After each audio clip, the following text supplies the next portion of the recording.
Semua yang ada hadir, minta tolong buka kamera video. Kita akan segera mulai kuliah. Dan NER akan absen sudah diisi belum? Absen mata kuliah, kode absen dan sudah bagi di WA. Sudah ada isi absen atau belum? Belum, NER. Kalau sudah isi absen, posting di WA juga ya. Jadi agar NER tahu apakah sudah absen atau belum. Kode absen hari ini sudah di-share di WA group jembatan. Ada yang sudah absen?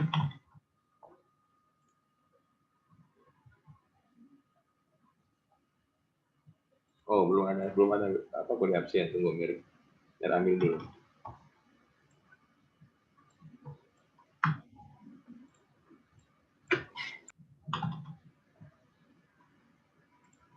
Ya, ini kode absen sudah ada di WA group, boleh lihat. Jadi sambil kuliah, sambil kalian isi absen.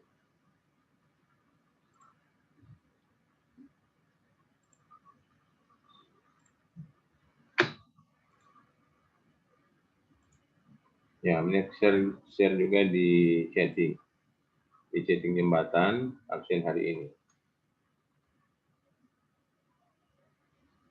Ya, oke. Kita akan segera mulai.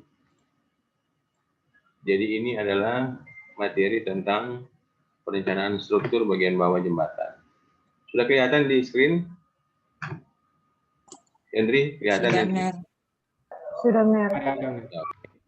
Ada, NER. Ya, sudah. Kita akan sudah mulai ya.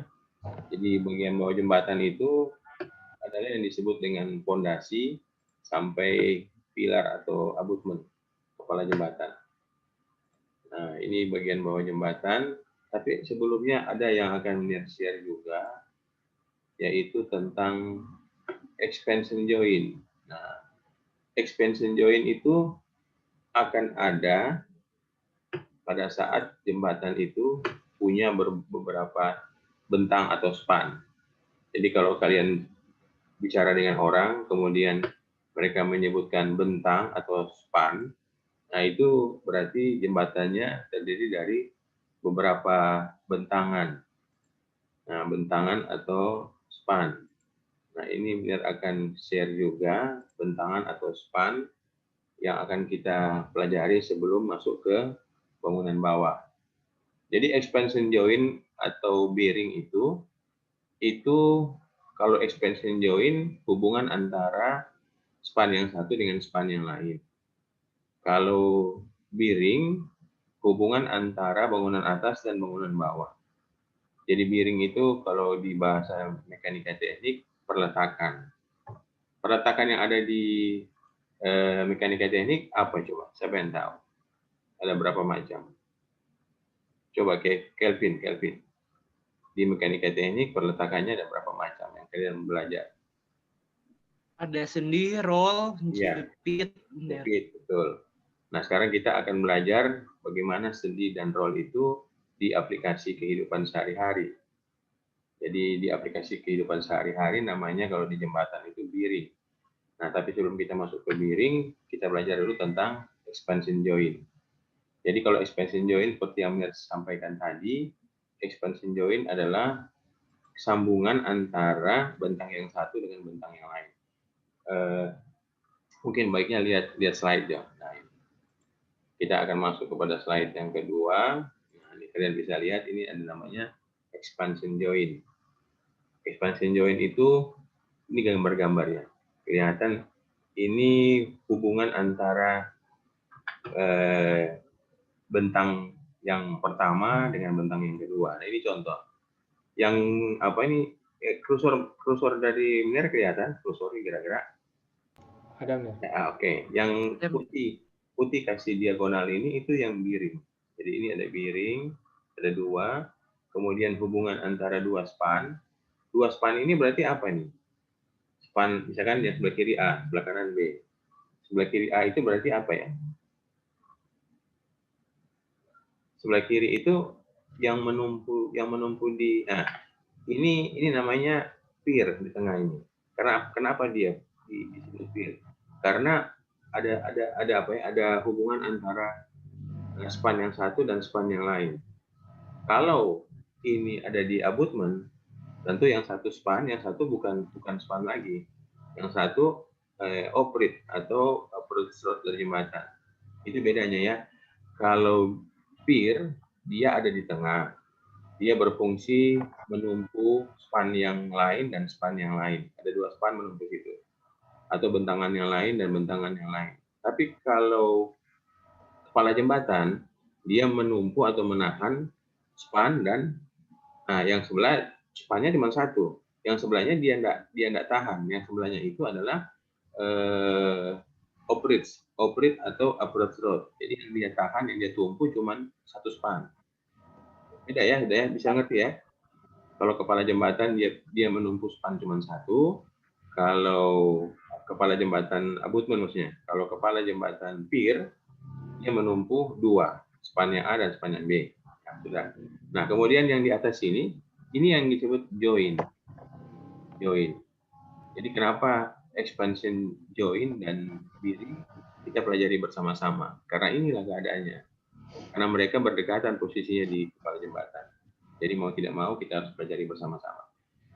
Nah, join ini berfungsi untuk menyatukan dua buah span yang tidak rapat. Kan spannya tidak mepet, ada jarak. Nah, jarak itu gunanya ya untuk muai susut, gunanya untuk pergerakan. Ini lihat kalau dia terjadi geser begini. Jadi jembatan itu memungkinkan terjadi geser secara horizontal dan juga terjadi naik turun atau vertikal. Ini vertikal naik turun. Sehingga dia tidak dibuat rapat. Nah, kesenjangan di antara keduanya itu dipasanglah join, namanya expansion join. Join ini sama juga dengan slab beton yang kita hampar atau kita letakkan di atas pekerasan tanah dasar. Jadi pekerasan rigid. Jadi kalau kalian pernah main ke jalan tol, itu kan ada pekerasan rigid. Nah, pekerasan rigid itu tidak dicor entero atau bahasa Manado tidak dicor entero, tidak dicor keseluruhan, tetapi berbentuk slab. Slab itu artinya kotak-kotak. Kotak-kotaknya tergantung ukuran yang mereka buat. Misalkan ada yang ukuran 3,5 kali 5. 3,5 itu kan lebar lajur. Satu lajur 3,5, 3,5 kali 5. Kalau lebar lajurnya misalnya 14 meter, berarti 3,5 kali 4. Itu ada 14 meter. Dan panjangnya ada yang 5 meter, ada yang 6 meter. Nah, kenapa mereka bikin slab? Tidak bikin keseluruhan, endero. Karena muai susut. Nah, expansion join ada di situ, sama dengan ini, cuma beda material. Karena ini ada di atas tanah, subgrade, nah mereka menggunakan expansion join, ada yang berupa rubber, karet, ada yang berupa aspal. Nah, kalau di sini expansion joinnya macam-macam, ada yang berupa besi, kalian pernah lihat kan, di hubungan antara kedua itu ada yang seperti besi, nah itu nanti contohnya banyak macam-macam, ada juga yang karet. Kemudian, dia juga memungkinkan terjadi torsi. Jadi antara gelagar yang satu, nah ini saya tekankan lagi. Jadi yang bertumpu di kepala jembatan itu, di kepala jembatan baik pier maupun abutment itu gelagarnya, bukan lantai. Ingat ya, gelagarnya. Lantainya kan bertumpu di gelagar. Gelagarnya yang bertumpu di kepala jembatan. Dan kalau kepala jembatan ini ada, gelagar ini ada 6, berarti bearingnya ada 6. Jadi jangan berpikir kepala jembatan itu hanya menahan satu gelagar. Tidak, kepala jembatan itu menahan sebanyak jumlah gelagar yang didesain waktu bangunan atas. Di bangunan atas kemarin kan gelagar kita desain tergantung lebar lajur. Semakin lebar jembatan, semakin banyak jumlah gelagar. Nah, berarti jumlah gelagar ada 8 misalkan, kiri span A 8, span B 8, berarti bearingnya ada 8 juga, kiri dan 8 kanan. Nah, masing-masing gelagar mempunyai satu bearing. Lanjut. Nah, ini kita lihat bahwa perhitungan expansion join. Jadi perhitungan expansion join atau sambungan antara span yang satu dengan span yang lain harus memperhitungkan jenis angkar yang digunakan, metode ikatan pada bagian ujung, metode letak join pada bagian sisi trotoar dan median, batasan dimensi join, kemungkinan terjadinya kebocoran, pemilihan sistem modular yang sesuai, gaya yang bekerja di sekitar lantai, penentuan menggunakan penutup yang menerus, kemudian yang berikut analisis pemeliharaan untuk jangka panjang. Nah, ini kita lihat bagaimana join-join itu tipenya ataupun modelnya, kemudian bagaimana digunakan. Nah, ini ada tabel. Tabel ini sekali lagi ya, kita ambil dari standar-standar yang ada. Nah, Indonesia menggunakan SNI, yaitu yang dari Australia kemarin, BMS atau Bridge Management System. Kemudian lanjut lagi, ini expansion join harus dapat bekerja kepada semua gaya. Yang tadi saya sudah sebutkan, ada yang secara horizontal, secara vertikal, dan juga secara putar, atau yang kita kenal dengan nama torsi. Jadi dia bisa menahan seperti itu. Nah, ini fungsinya sebenarnya supaya celah ini tidak nampak dari atas. Kalau ada segala sesuatu, misalkan air kah atau pasir, tadi kan sebut bocor ya. Jadi tidak ada yang bisa masuk ke antara dua celah ini, sehingga akan mempengaruhi perletakan ataupun biring dari gelagar dengan kepala jembatan. Ya, ini bisa lihat model-modelnya. Kemudian ini juga terjadi rotasi yang disebut torsi. Jadi kalau dia putar, terjadi putar atau puntir seperti ini pun masih bisa aman. Kemudian ini juga terjadi ada surut. Jadi jembatan itu dimungkinkan untuk bisa bergerak dengan kondisi-kondisi yang sudah ditentukan. Nah, expansion joint ini mampu menahan akan kedudukan akibat pergerakan tadi. Ini sudah diungkap tadi yang di slide awal pertama. Kemudian ini, nah ini kita lihat bagaimana expansion joint itu ada di ada di lantai jembatan atau ada di atas lantai jembatan. Dari gelagar kan gelagar, lantai jembatan, kemudian pergerakan aspal. Nah, ini bisa kita lihat, ini sudah banyak ada material-material tanah, juga ada sampah-sampah putung rokok yang masuk, tapi tidak terus ke bawah, tidak tembus sampai ke bagian kepala jembatan karena ditahan oleh expansion joint ini. Jadi ini memang mesti ada maintenance. Jadi ada namanya pemeliharaan jembatan. Mereka harus membersihkan apapun material yang sudah masuk sini, kemudian mempertahankan expansion joint kembali kepada fungsi semula. Jadi kalau ada yang rusak, mereka ganti. Nah, ini kalau kita tengok atau kita lihat dari bawah seperti ini. Jadi ini peletakannya bersih kan, tidak ada kotoran, ini tidak lanjut ke bawah gitu, tertahan oleh expansion joint. Lanjut. Nah, ini kita lihat lagi bagaimana kondisi expansion joint. Jadi expansion joint ini melintang jembatan ya. Jangan berpikir dia nanti memanjang jembatan, karena dia kan melintang membatasi atau pembatas antara bentang satu dengan bentang yang lain. Ini ada macam-macam, ada yang terbuat dari besi, ada yang terbuat dari karet, jadi macam-macam expansion joint. Kemudian ini juga kita lihat mereka sudah melihatkan bagaimana kondisi kegagalan yang terjadi pada saat expansion joint itu. Ini ada beberapa expansion joint yang sudah mulai berkarat dan ada juga lantai jembatan yang mulai retak. Nah, retak karena apa? Ya retak karena memikul atau melayani beban, ataupun terjadi gaya luar seperti gempa yang cukup besar, sehingga dia mengalami kegagalan di kondisi lantai jembatan. Kemudian lanjut, nah ini juga termasuk expansion joint. Jadi kalau celahnya itu cukup besar, jadi terpaksa harus dipakai suatu plat atau besi yang cukup lebar sehingga memberikan kenyamanan pada saat kendaraan untuk melewati di atasnya. Nah, kalian nanti kalau sudah selesai kuliah ini, Iner akan coba tugaskan, cobalah foto-foto beberapa expansion joint yang bisa kalian kenali di jembatan-jembatan yang ada di Kota Manado. Jadi pas lewat situ, berhenti sejenak, foto-foto beberapa bagian. Jadi kalau biring kan tidak mungkin, biring kalian akan turun ke bawah. Nah, itu risiko. Jadi yang di atas saja, yang expansion, yang kelihatan dari permukaan atas jembatan. Ini juga expansion joint yang sudah mulai rusak. Jadi besi ini ada besi di sini, tapi sudah patah sehingga rusak. Nah, ini butuh pemeliharaan. Dan memang kalau di negara kita, pemeliharaan itu sepertinya bukan diabaikan, kurang dilakukan dengan baik, sehingga umur jembatan itu sangat dipengaruhi oleh maintenance atau perawatan seperti ini.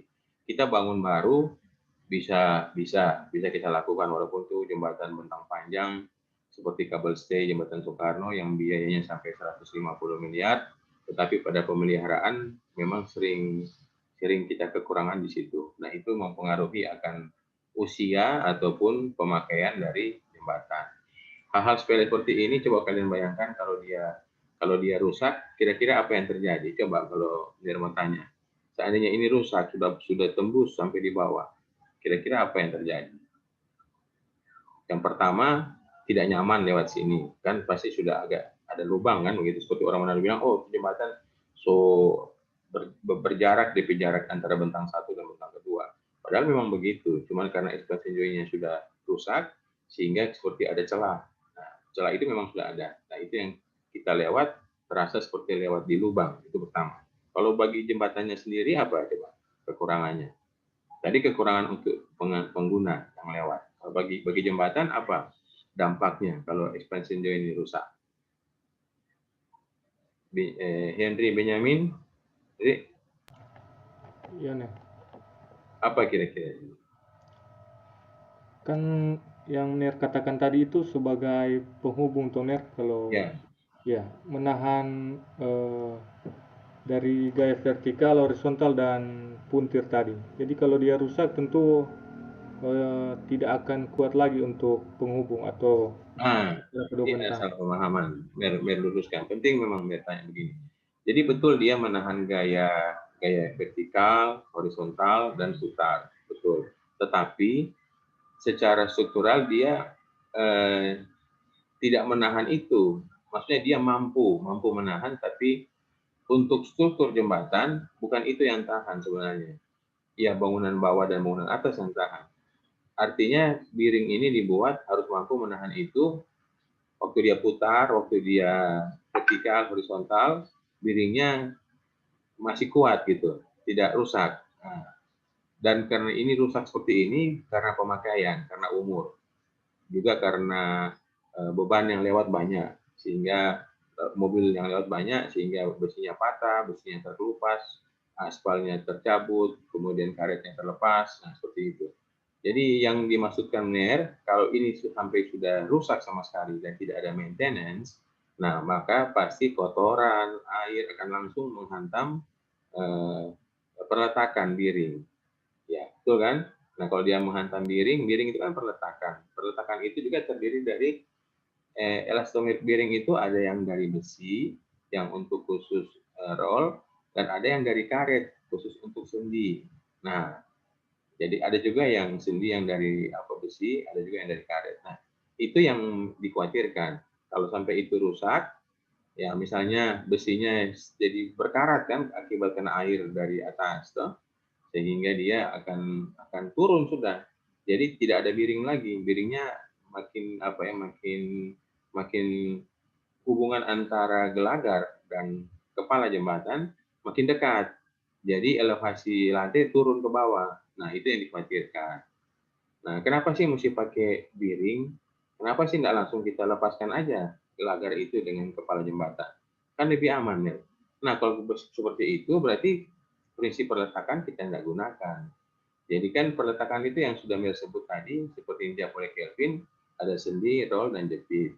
Nah, yang sendi dan roll itu diterjemahkan atau diaktualisasikan di jembatan lewat biring ini. Jelas ya? Jadi sepele tapi vital gitu. Sepele tapi kalau tidak di rehab ataupun tidak di maintenance, vital, fatal fungsinya karena bisa menyebabkan kerusakan biring. Sudah? Jadi tidak dirawat menyebabkan kerusakan biring. Oke. Nah, ini bisa kalian lihat lagi. Ini adalah beberapa join yang jaraknya cukup dekat. Jadi kalau spannya itu antara 1 dan 2 tidak terlalu jauh, ini kelihatan sangat tipis. Nah, kalau ini bukan berarti tidak ada span. Ada, spannya ditutup aspal. Jadi kelihatan ini kan tidak ada ini kan, kelihatan tidak ada, kalau kalian perhatikan tidak ada join. Ada. Ini kalau di gedung dilatasi. Jadi hubungan antara struktur yang satu dengan struktur bangunan atas ya, struktur bangunan atas dengan struktur bangunan atas yang lain itu disambung lewat join ini. Di gedung juga kalau kalian sering jalan-jalan ke kantor gubernur Provinsi Sulawesi Utara, begitu kalian naik ke lantai 2, itu ada dilatasi antara gedung A dan gedung B. Itu putus strukturnya, tetapi TL-nya dibuat sambung. Nah, kalau mereka pakai bahan material TL, terjadi goncangan pasti patah lagi, retak lagi. Tapi kalau mereka menggunakan material karet yang elastis, jadi dia tetap ada. Kan tidak nyaman kalau kita lewat di situ. Begitu kita lewat di atas dilatasinya, sambungan kedua strukturnya kelihatan bagian bawah. Nah, itu kan bisa bahaya, apalagi ada anak kecil. Nah, kalau jaraknya itu cukup jauh, mungkin kaki bisa masuk. Tapi kalau jaraknya itu cukup dekat, ya mungkin cuman bisa menyebabkan kotoran dari lantai tersebut jatuh ke bawah. Nah, itu yang kita hindari. Jadi prinsipnya seperti itu. Ini ada join yang sudah tertutup. Jadi aspal ini kan mereka gunakan aspal yang elastis. Ya mungkin kalau goncangan terlalu kuat akan jadi retak di sini. Tapi kalau dia retak, begitu matahari tarik lagi bersinar panas, dia akan menyatu lagi kembali. Seperti itu mereka buat. Atau kalau dia tidak menyatu, mereka akan pasang semprotkan lagi dengan aspal. Jadi sebagai menyatu. Jelas ya? Boleh? Oke, lanjut. Nah, ini biring-biring. Nah, terjadi sedikit letak terjadi sedikit lekatan yang terlepas yang saya tadi bilang. Terlepas atau retak pada sambungan. Ada bocor sedikit pada bagian bawah. Ada sedikit kotoran di atas sambungan. Nah, paling sedikit pada lantai dan atau pada balok kepala berdekatan dengan sambungan. Jadi ini ada semacam besi juga, kemudian ditutup aspal. Nah, ini yang ditutup aspal yang tadi Mas sebut karena sering goyang-goyang gerak-gerak, apakah horizontal, vertikal ataukah putar. Nah, ini terjadi retak. Nah, retak ini kalau aspalnya bagus, sebenarnya dia tidak perlu di maintenance, dia muai sendiri, mencair sendiri, dia akan nyambung lagi. Tapi kalau tidak nyambung ya bisa di maintenance menggunakan aspal yang kita semprot lagi di atas ini, seperti itu. Nah, lanjut kondisi 3. Jadi kondisi 3 ini lihat ini ada retak. Nah, ini sering pasti kelihatan kalau kalian jalan-jalan di jembatan, sering ada. Dan kalau kalian perhatikan, loh kenapa ini tidak diperbaiki? Ya seperti tadi saya bilang, ada kalanya maintenance seperti ini dianggap remeh, dianggap tidak perlu. Padahal vital atau penting dan bisa mengakibatkan fatal atau kerusakan besar apabila ini tidak kita tangani. Nah, lepasnya lekatan yang cukup banyak dan dapat mengakibatkan bocornya ke bagian pilar. Nah, itu kan bocor ke bagian pilar. Kalau ini ada di atas pilar. Kalau ini ada di atas abutmen, tentu bocor ke bagian abutmen. Nah, kalau dia bocor ke bagian abutmen, apa sih masalahnya? Masalahnya tentu merusak biring tadi.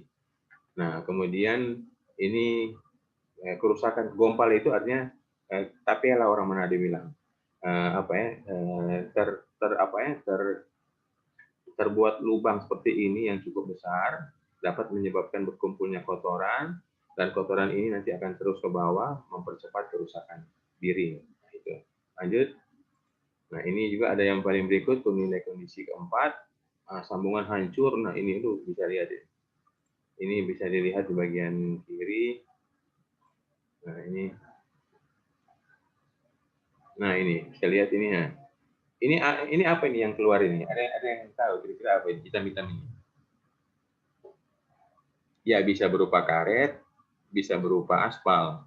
Itu yang jadi joinnya. Karena mungkin dia bertumpu begini, saling menghantam sehingga terjadi seperti itu. Nah, memang terpencet itu karet ataupun aspal sebagai join, akhirnya ada yang terkeluar di gelagarnya. Nah, gelagarnya. Sudah.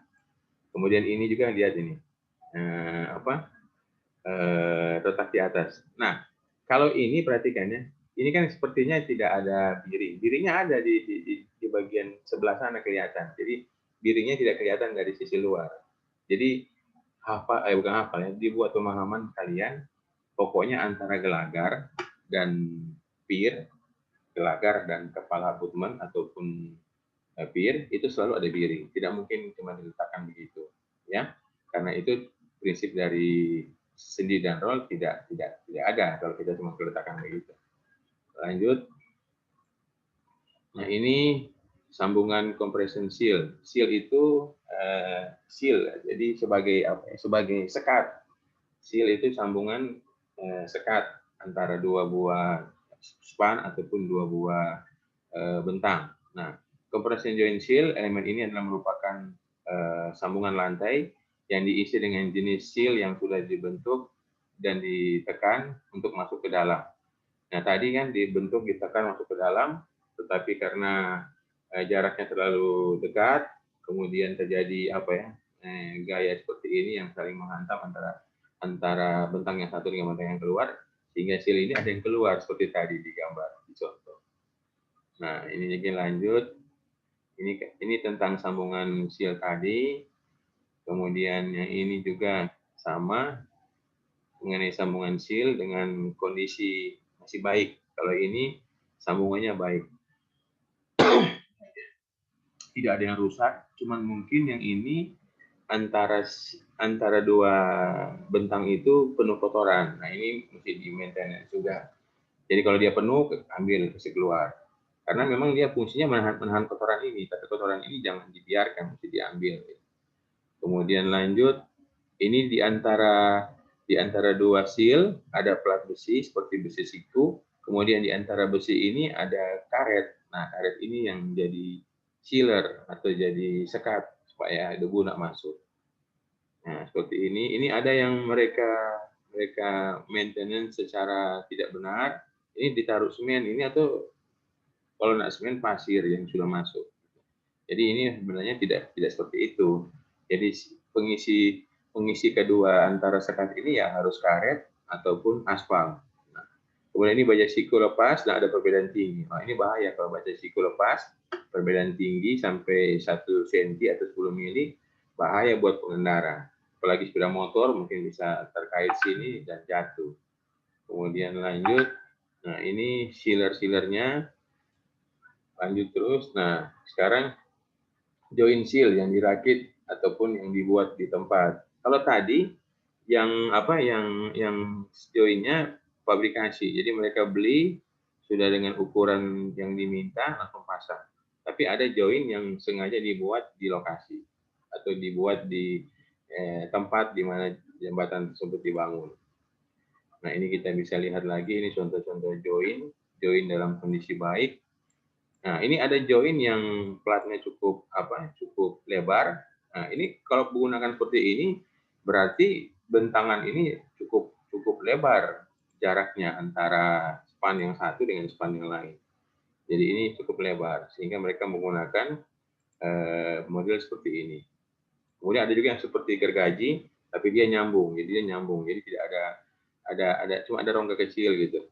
Nah, ini juga dipasang di atas. Tujuannya apa? Supaya jarak antara keduanya bisa tertutup. Kemudian kalau kendaraan lewat, rodanya tidak ada rasa tidak nyaman, tapi menambah kenyamanan di atas melewati jembatan tersebut. Ini juga, nah ini banyak join-join. Ini join yang menggunakan aspalnya sudah terkelupas. Nah, ini juga besinya sudah rusak. Ini mereka maintenance.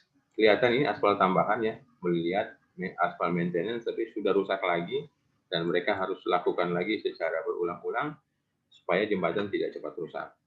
Kemudian ini kalau ada penggantian expansion joint, jadi ada di tadi yang sudah rusak mereka akan lepas dan mereka ganti dengan expansion joint yang baru. Nah, ini kalau kita lihat single gap joint tipe RE with robo. Jadi ini ada penggantian.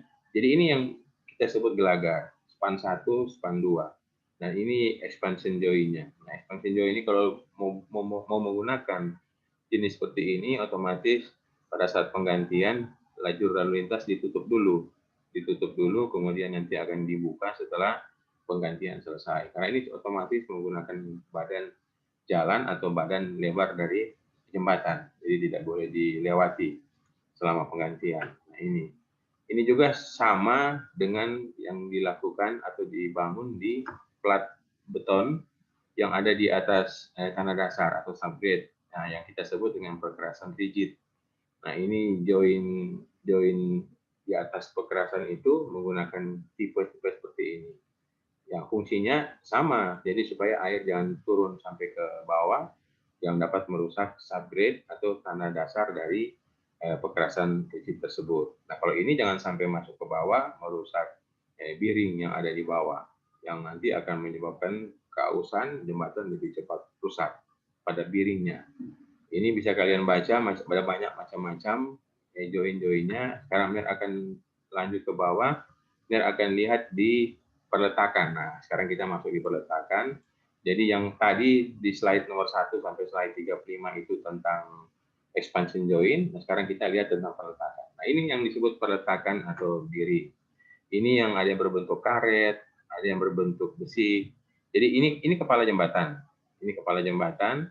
Ini gelagarnya bertumpuk. Jadi kalau Mir perbesar, bisa kalian lihat. Nah ini yang disebut dengan apa? Perletakan. Apakah dia sendi, apakah dia roll. Nah ini terbuat dari karet. Nah ada juga yang terbuat dari besi. Nah ini lihat ya. Ada yang sering teman-teman di lapangan sering pokusedu, orang Manado, pokusedu kalau lihat dari ini. Kalau rusak katanya biringnya ganti juga dengan slop suntung kata. Sendal suntung kan dari karet tuh. Nah ini cuma pokusedu orang Manado. Tapi memang dia dari karet, tapi tidak karet seperti itu, tapi karet yang memang betul-betul tahanannya, kekuatannya memikul beban sampai tergantung jembatan. Kalau jembatan besar tentu sampai ratusan ton. Nah, seperti itu. Jadi bisa kalian lihat bagaimana kuatnya karet tersebut. Nah, ini juga piring ataupun peletakan di kondisi yang lain. Nah, bisa kalian lihat ini bagaimana peletakan biring-biring yang ada. Nah, ini bisa lihat. Nah, ini kalau yang ini di jembatan komposit. Jembatan komposit berarti gelagarnya gelagar baja. Kalau jembatan pre-stress berarti gelagarnya dari beton pre-stress. Apakah itu post tension atau pre-tension. Kalau post tension dia ditarik sesudah keras, kalau pre-tension ditarik dulu baru keras kemudian. Nah, ini juga peletakan. Nah, ini peletakan. Nah, ini yang dari besi. Inilah yang disebut roll. Bisa lihat ya. Jadi kan kalau roll kan sering kita kasih simbol segitiga atau kalau di peletakan. Memang bentuknya seperti itu.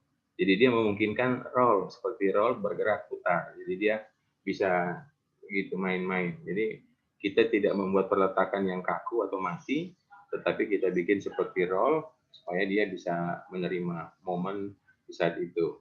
Nah, lanjut lagi ini. Nah, ini karena termakan usia sudah agak sedikit berkarat, kemudian ada lumut-lumut. Nah, ini yang agak menonjol ini karet. Karet tapi pada saat pengecetan mereka cat sehingga karet itu jadi sama warna dengan besi abu-abu. Jadi tetap walaupun besi, dia ada bantalan karet yang antara penghubung antara sendi dengan antara roll dengan media tempat di mana roll itu dipasang. Nah, ada yang disebut karena ini merupakan perletakan, jadi ada yang menyebutnya sebagai landasan. Nah, pergerakan jembatan pada umumnya diakibatkan oleh muai susut yang diakibatkan oleh temperatur. Jadi karena tingginya temperatur jembatan memuai, turunnya dia susut. Nah, itu ada pergerakan. Kemudian lendutan akibat beban. Seperti kita ketahui kan, kalau lendutan berarti ada pergerakan di atas peletakan. Kemudian ada pergerakan tanah, kemudian ada gaya sentrifugal longitudinal akibat kendaraan berarti akibat beban, kemudian ada kombinasi semua gaya tersebut di atas. Nah, kombinasi semua gaya tersebut di atas sebenarnya bukan cuma pergerakan tanah, ada juga pergerakan akibat gempa atau gaya di luar. Nah, kan kemarin gaya luar itu ada gempa, ada angin kan, yang kita ketahui. Nah, itu juga bisa mengakibatkan pergerakan di perletakan. Nah, untuk menahan pergerakan tersebut, diperlukan suatu landasan ataupun peletakan yang bersifat yang pertama durabilitas atau awet, yang kedua mudah dalam pemeliharaan, nah, kemudian ketiga mudah dalam pemasangan ataupun penggantian kalau rusak, kemudian murah. Nah, kita memang suka yang bagus, bermutu, tapi harga murah atau tidak terlalu mahal. Nah, lanjut kita lihat lagi. Jadi landasan atau biring atau peletakan adalah sistem keseluruhan dari suatu bagian jembatan yang meneruskan gaya-gaya meredam getaran dari bangunan atas ke bangunan bawah. Jadi kalau seandainya ada getaran-getaran yang terjadi pada saat operasional jembatan, apakah gaya-gaya, nah itu terreduksi di sendi dan roll ini atau di peletakan ini. Landasan terdiri dari bantalan. Nah, bantalan ini terdiri dari karet dan logam. Yang tadi Mir sebut ada yang dari karet, ada yang dari baja ataupun logam. Nah, ingat ya kalau di biring sudah tidak ada aspal, tidak ada bantalan terbuat dari aspal. Aspal tadi cuma ada di mana coba? Di join. Jadi join itu boleh pakai aspal, tapi kalau di biring tidak ada lagi cerita aspal, tapi yang ada karet dan logam. Kalau di join ada karet, ada logam, ada apa? Aspal gitu. Nah, bantalan atau biring ini adalah merupakan struktur dari landasan yang meredam getaran dan menyalurkan dari bangunan atas ke bangunan bawah. Kemudian bantalan dapat terbuat dari karet. Nah, karet alam berarti dari pohon karet ataupun karet sintetis yang dibuat berdasarkan kimia. Kemudian logam, kemudian bahan lainnya. Kemudian jenis bantalan bermacam-macam sesuai dengan keperluannya. Ini ada jenis sendi, ada jenis roll, kemudian pot atau sebagainya. Pot itu peletakan biasa, biasa. Kemudian sendi, peletakan biasa juga, roll, dan ada satu yang kita tidak ada penggunaan biring, yaitu jepit. Jepit tidak perlu menggunakan biring. Kemudian ini yang berikut, ini kondisi biring-biring ataupun peletakan di lapangan. Ini rangka baja, kemudian ini kepala jembatan, ini biringnya yang berwarna biru, kemudian ini juga gelagar yang merupakan rangka baja, ini biringnya, hancur ini hancur karena mungkin beban. Nah, kemudian ini menggunakan beton gelagar press atau beton bertegang, ini gelagar-gelagarnya. Nah, kemudian lanjut, nah ini bantalan karet. Bantalan karet terdiri dari karet alam, karet buatan, kemudian karet alam yang campuran karet alam dan sintetis. Nah, menurut bina marga mereka tidak izinkan atau tidak mereka gunakan. Kemudian kerusakan. Nah, kerusakan yang terjadi akibat penggunaan bahan aditif ataupun penggunaan yang berlebihan filler dalam karet, kemudian komposisi kimia ataupun reaksi kimia pada saat pelaksanaan ataupun pada saat pembuatan biring tersebut bisa mengakibatkan retak, kemudian permukaan menggelembung, hilangnya elastisitas. Nah, karet itu kan bersifat elastisitas. Jadi karet itu kalau sudah lama ternyata jadi gampang, orang Manado bilang jadi tidak elastis lagi, jadi gampang sobek, gampang putus gitu atau gampang rusak. Nah, itu juga karena sifat elastisitasnya itu berdasarkan waktu, perlu ada penggantian. Jadi penggantian itu perlu dilakukan. Kemudian ini bahan bantalan karet, bantalan harus cukup keras, mempunyai kekuatan. Nah, ini kalian boleh pelajari kekuatan atau hardness dari karet itu 55 plus minus 5 duro. Nah, ini satuan kekuatan karet. Nanti kalian boleh pelajari. Untuk bantalan karet dengan ketebalan lebih dari 1 inci, menggunakan laminasi antara plat baja dengan karet. Kemudian perlu uji kelekatan atau geser antara plat baja dengan karet. Jadi hubungan kelekatan atau saling kuat tidaknya tempelan antara karet dan plat baja. Kemudian perlu juga aging test, itu umur. Jadi perlu dilakukan tes umur bahan karet sesuai dengan STM 573, di mana pemuluran itu kalau di aspal kalian pernah dengar praktikum daktilitas pemuluran, nah itu ditarik sampai putus 50%. Nah, kemudian perubahan kuat tarik maksimal 15%, kekerasan maksimal 10 AS. Kemudian bahan polimer dalam campuran karet tidak boleh melebihi 60%. Yang tadi Mir bilang, karet kan itu ada yang kimia, ada yang alam. Kalaupun campuran keduanya, tadi menurut Bina Marga tidak diizinkan. Tebal plat minimum adalah 1/16 inci. Kemudian ujung-ujung plat baja tertanam tidak tajam. Kalau dia tajam nanti bisa merobek karet tersebut. Kemudian pengujian bantalan karet dilakukan oleh laboratorium terakreditasi. Nah, jadi kalau kita beli biring itu kita tinggal sebut jembatan ini mau menopang satu biring itu kan menopang satu belakang. Berapa ton maksimalnya? Oh, maksimalnya sekian ton. Kita beli harus yang sesuai spek. Kalau kita beli dia terlalu kecil, akhirnya mungkin baru pasang langsung hancur. Jangankan melayani gitu. Ataupun kalau yang kita beli tidak spek, tidak sesuai tapi hanya beda sedikit, mungkin baru pakai dia 2-3 tahun sudah hancur. Padahal lalu lintas yang lewat lalu lintas normal atau tidak berlebihan. Nah, jadi harus kita beli yang sesuai. Nah, kalau kita beli yang terlalu keras, nah itu tidak ada peredaman, seolah-olah bisa langsung turun. Iya. Iya. Jadi lanjut lagi, mutu bantalan harus secara visual tidak boleh cacat, tidak ada benjol, gelembung, sobek, sesuai dengan spesifikasi dan desain. Nah, ini spesifikasinya. Boleh lihat bagaimana spesifikasi dari landasan atau biring karet, alam dan sintetis. Jadi kalian tinggal bilang aja jembatannya seperti apa, nanti akan ini yang kekuatan apa karet tadi ada satuan-satuannya.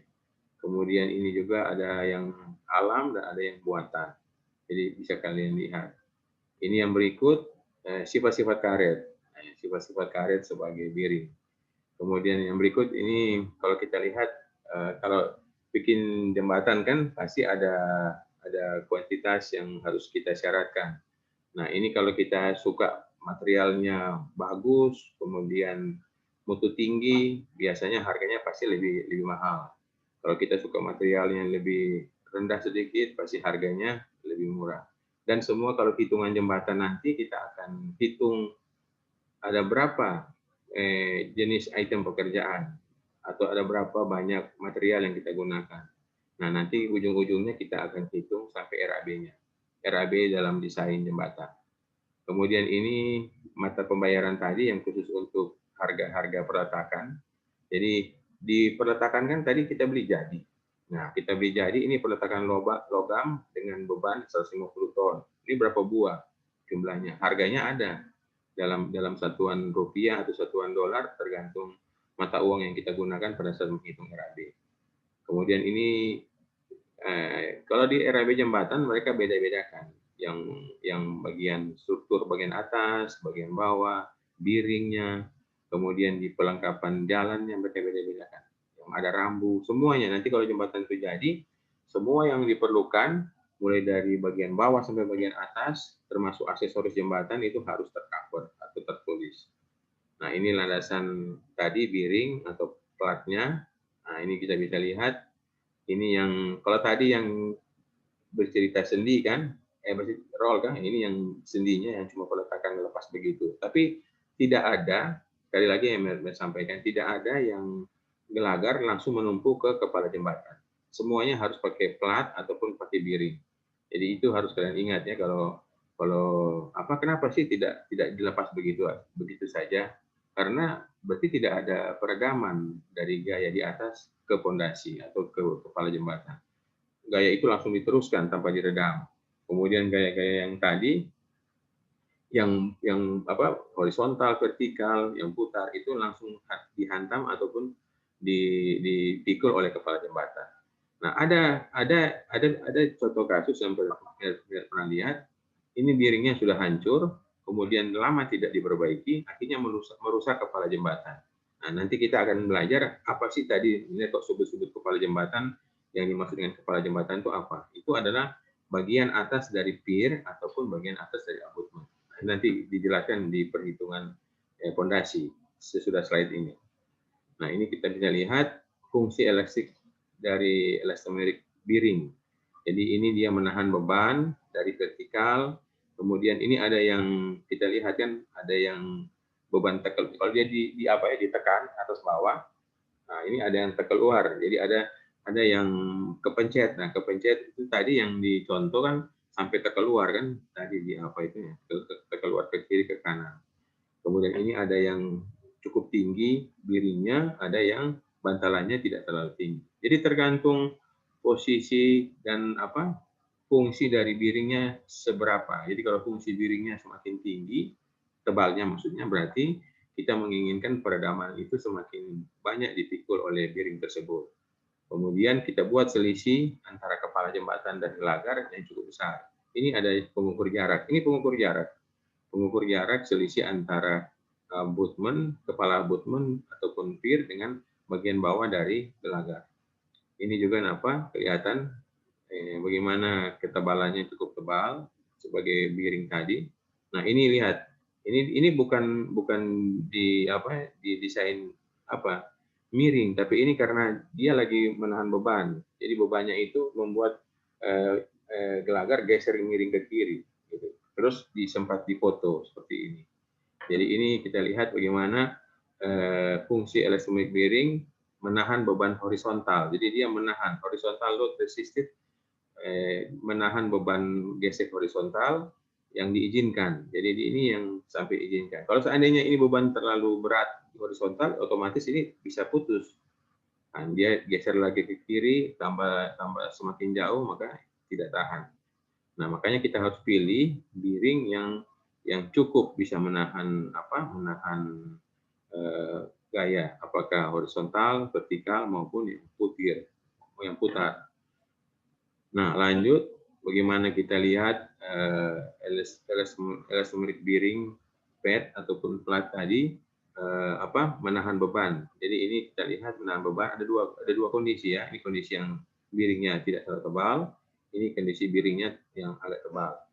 Kemudian dari standar ini ada ASTO poin 1476 ini menyebutkan bahwa ketebalan itu masing-masing memiliki karakteristik yang berbeda-beda untuk setiap jenis biring yang kita gunakan.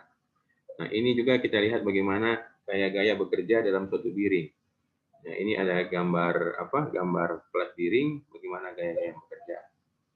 Kemudian ini kita lihat juga bagaimana posisi bentang tersebut bekerja, kemudian terjadi beban yang ada. Lanjut, lokasi biring. Nah, ini bisa kalian lihat. Ini ada contoh perletakan ini. Nah, ini kan terjadi deformasi atau lendutan. Ini ada beban terhadap girder atau gelagar. Kemudian ini biringnya tadi. Kemudian ini terjadi. Makanya kalau dia tidak kuat menahan geser seperti tadi, bisa putus. Biringnya bisa putus atau bisa retak atau bisa sobek karetnya. Nah, ini kita lihat juga bagaimana beban bekerja terhadap landasan atau biring ini. Nah, ini posisi vertikal normal apabila tidak terjadi putaran terhadap beban putar terhadap gelagar. Jadi dia tegak lurus. Nah, bagaimana kalau dia terjadi ada putar seperti ini, ada momen. Nah, ini akan kepencet bagian kiri, bagian kanan ini akan naik ke atas. Nah, bagaimana kalau dia terjadi beban horizontal? Nah, ini seperti tadi yang contoh, miring. Jadi gambar miring itu bukan karena dibuat miring biringnya, tetapi karena pengaruh beban. Apakah horizontal, vertikal, ataupun puntir seperti ini ada momen yang bekerja. Jadi bisa kalian membayangkan kan betapa pentingnya biring tersebut untuk diadakan ataupun dibuat di antara kepala jembatan dan girder. Kemudian ini lagi kita lihat bagaimana kita merencanakan. Apa sih yang harus dipertimbangkan dalam perencanaan untuk ini? Nah, ini ada beberapa bisa kalian baca. Jadi ini kondisi-kondisi bagaimana perencanaan biring pada suatu jembatan. Nah, kemudian ini persyaratan perencanaan bisa kalian lihat harus direncanakan dapat menahan gaya-gaya. Yang tadi ini sudah sebut di atas, sudah ulang-ulang, gesekan komponen, rotasi, tekan, ada juga yang samping dan vertikal. Umur rencana biring ataupun join ataupun perletakan. Nah, ini harus sama dengan umur jembatan. Tetapi banyak yang terjadi biring duluan aus atau biring duluan rusak ketimbang jembatannya. Sehingga perlu diadakan penggantian biring. Bila tidak, maka paling banyak sekali terjadi penggantian bearing ataupun join selama umur rencananya. Jadi selama umur rencana sering terjadi pergantian, sehingga dalam desain harus diberi fasilitas pemeliharaan untuk penggantian. Jadi kalian sudah pernah pikir, kalau seandainya bearingnya rusak, bagaimana mau diangkat? Nah, coba siapa yang boleh bantu? Kalau dia rusak, bearingnya, bagaimana mau mengangkat girder atau gelagar? Ada yang boleh bantu? Mir? Bukan orang angkat toh, mesti pakai alat toh. Nah, jadi perhatikannya ini, kalau Mir bisa cerita lagi. Ini kan ada gelagar. Ini gelagarnya ada berapa? 1, 2, 3, 4. Biasanya 6 kalau lebar jembatan 7 meter, ini ada satu lagi. Nah, ini setiap gelagar satu bearing. Setiap penggantian di satu bearing tadi ada satu dongkrak atau high jack, ada dongkrak hidrolik. Jadi nanti ini di bawah sini dipasang landasan, dibangun landasan yang memang harusnya ada. Jadi di kaki abutmen itu ada beton yang bisa dijadikan landasan untuk bertumpuhnya dongkrak. Nah, bahasa kita sih disebut dongkrak atau pengangkat secara hidrolis. Jadi dia nanti ada dongkrak diangkat, begitu terangkat. Nah, angkatnya itu nggak boleh cuma satu. Kalau cuma satu, apa yang terjadi? Bisa rusak platnya, patah di atas. Jadi mesti angkat rame-rame. Jadi kalau dongkraknya gelagarnya ada 6, dongkraknya ada 6. Proses pengangkatan itu bersama-sama. Begitu terangkat, dilakukan penggantian bearing. Biasanya kalau bearingnya ada 6, satu rusak, mereka ganti semua. Karena nanti akan berpengaruh di apa coba? Di elevasi. Bearing lama kan pasti lebih sudah rusak kan, elevasinya sudah nggak bagus. Jadi mereka ganti keseluruhan. Nah, tapi kalau dalam pemilihan bearing, biasanya sih kalau PU langsung memilih bearing yang terbaik, yang mutu tinggi, harganya mahal, agar tidak diganti selama umur layanan. Jadi jembatan rusak, dia juga rusak. Tapi kalau bearingnya kurang bagus mutunya, ya ini seperti tadi Mary bilang, apakah sementara masa layanan harusnya 50 tahun, baru tahun ke-30 ganti. Atau juga bukan karena mutu rendah, karena beban lalu lintas lebih tinggi yang lewat, sehingga proses penggantian pun terjadi. Nah, seperti itu. Nah, keawetan atau durabilitas. Bearing harus ditempatkan sedemikian rupa sehingga terlindung. Nah, itu pun terlindung ya, jadi jelas ya. Ya pasti bearing posisinya sudah tidak bisa berubah, sudah di situ, di atas kepala jembatan dan di bawah gelagar. Tetapi yang harus kita lindungi, kita pasang join di atas, agar air dan kotoran dari sambungan di atas, sambungan siari, sambungan join, sambungan muai atau susut, atau penumpukan sampah, tidak dapat menghalangi pergerakan bearing. Jadi itu sampah tidak jatuh di bearing air sehingga merusak bearing. Itu kuncinya intinya. Kemudian ini kita lihat pertimbangan desain untuk kekuatan minimal kekuatan bearing. Nah, ini juga dari standar bisa kalian pelajari. Kemudian perhitungan bearing, luas yang diizinkan bisa kita hitung dengan mengecek tegangan, ketebalan bearing dicek dengan jumlah lapisan plat, kemudian cek buckling, cek jumlah lapisan plat, ketebalan plat baja kita cek dengan ketebalan lapisan masing-masing plat baja, kemudian kontrol tegangan geser akibat tekanan vertikal, kontrol tegangan geser akibat tekanan horizontal, pergerakan rotasi yang mungkin terjadi putar tadi, kemudian pergeseran horizontal yang mungkin terjadi. Kemudian ini kita lihat juga bagaimana ada beberapa syarat batas ataupun ketentuan yang harus kita penuhi dalam perhitungan bearing. Ini ada rumus-rumusnya. Kemudian ini ada rekomendasi desain, apa yang harus kita lakukan. Nah, ini mengacu kepada ASTO. Kita juga di Indonesia standar memang BMS, ada juga mengacu ke Australia, ada juga mengacu ke Amerika atau ASTO. Kemudian ini kita lihat bagaimana jenis bearing dan beban. Jadi ini untuk plain isometric pad yang tipenya ini bagaimana beban yang bekerja. Kemudian ada juga perkiraan harga pembelian dan harga pengadaan pertama, maksudnya pembelian pertama dengan harga maintenance atau pemeliharaan. Jadi bisa kita pilih-pilih mana yang akan kita gunakan. Kemudian pemilihan jenis bearing, Nah, kalau yang ini adalah laminatik elastomeric bearing. Jadi ini ada bearingnya jenis seperti ini. Jadi ini adalah gambar, ini ada modelnya. Kemudian yang ini juga ada bearing yang bagaimana beban bekerja sehingga mengakibatkan beberapa kemungkinan yang terjadi terhadap bearing tersebut. Nah, kemudian ini ada contoh di mana beban bekerja. Jadi ini pas mereka foto, memang bebannya lagi full di atas, lalu lintas penuh, jadi bearingnya sudah bekerja. Baik kita lihat bagaimana bearing tersebut menahan beban. Nah, di sini ada beberapa pengujian yang mereka lakukan. Ini yang di jembatan, kemudian mereka juga mengaktualisasikan, memodelkan model seperti ini di lab. Nah, mereka lakukan di lab. Mereka tekan. Jadi mereka juga kalau beli model elastomeric bearing, mereka tidak percaya sekaligus dengan mutu yang ada, tapi mereka uji di lab. Jadi kalau pembelian itu cukup banyak, misalkan sampai jumlahnya ratusan jembatan dan banyak, nah mereka pasti akan melakukan uji mutu. Karena ini pembelian memberikan pengeluaran dana yang cukup besar, jadi mereka perlu tes kebenaran dari mutu dari diri tersebut. Nah, ini pengujian-pengujian yang dilakukan. Hal-hal seperti ini sudah ada di Pusditbang Kementerian Pekerjaan Umum di Ujung Berung Ujung Berung di daerah Jawa Barat sana. Jadi sudah ada. Apakah itu untuk pengetesan aspal, pengetesan material jembatan dan sebagainya. Ini juga sama untuk pengujian bearing. Ya, ini bagaimana mereka uji perletakan yang sudah ada, mereka tes. Nah, ini bisa kita lihat hasil-hasil bridge bearing dari karet. Hasil pengujian yang mereka cocokkan dengan standar yang ada.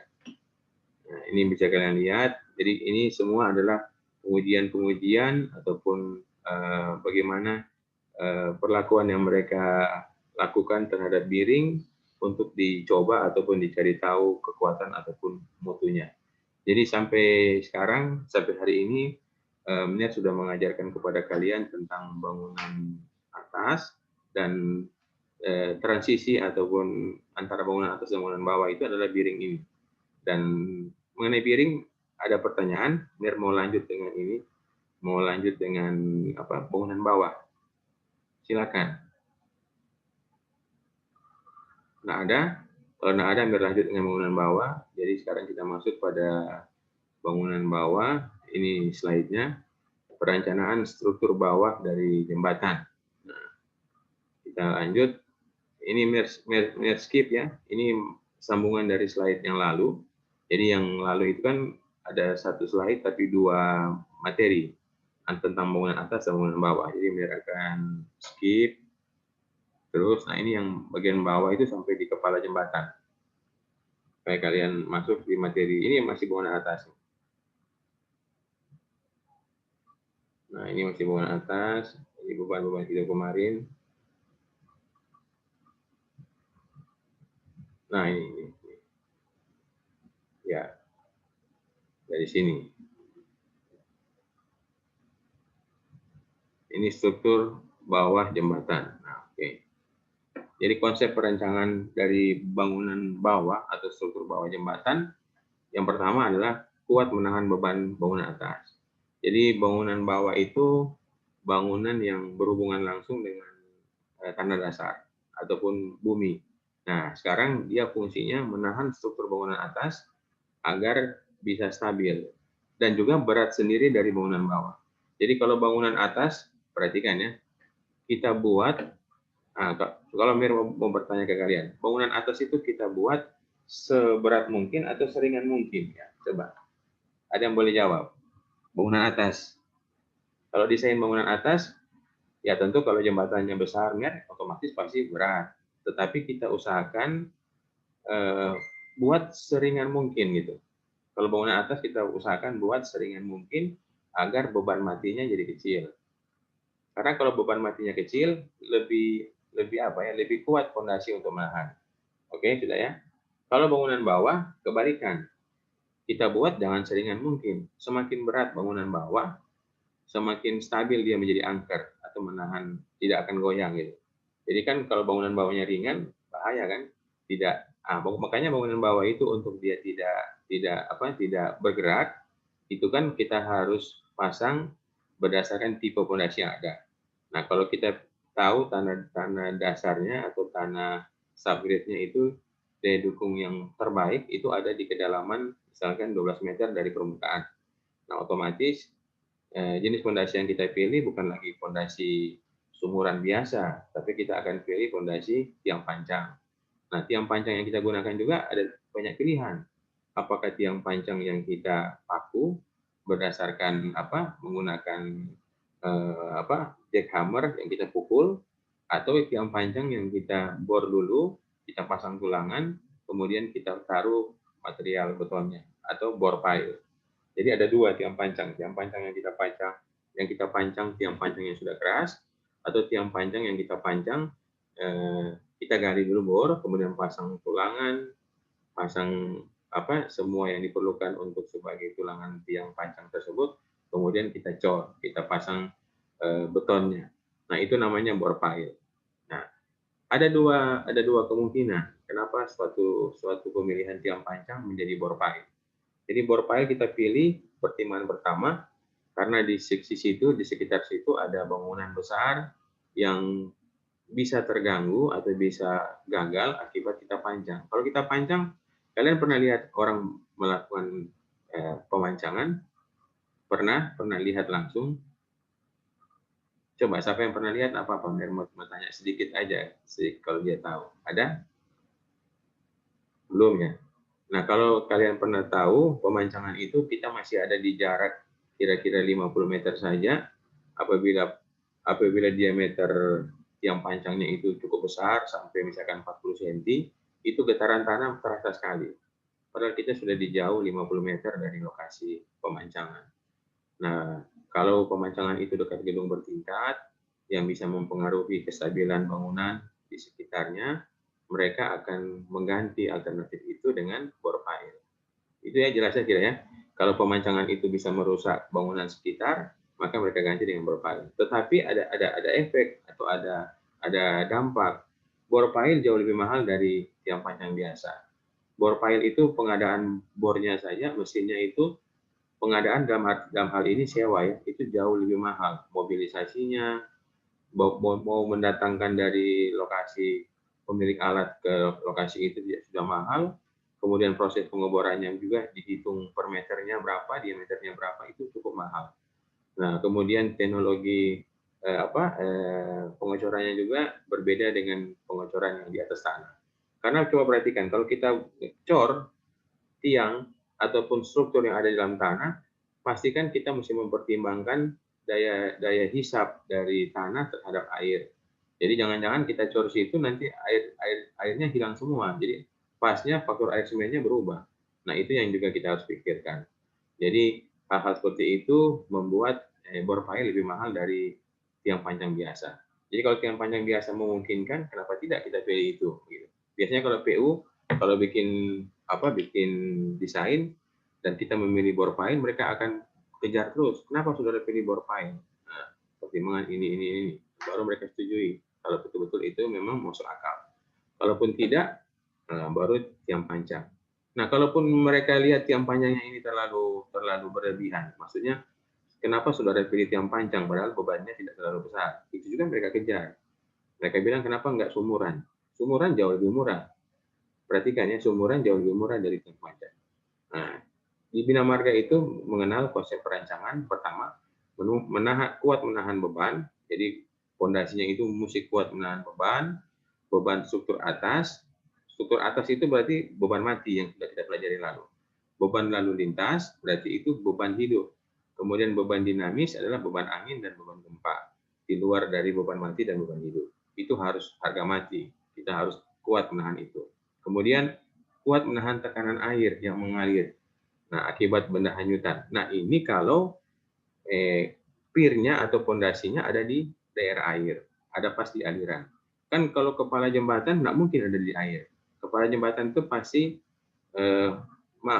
koreksi, abutmen jembatan itu pasti tidak mungkin ada di air. Dia ada di bagian darat. Ada di ujung sungai tepi kiri dan sungai tepi kanan.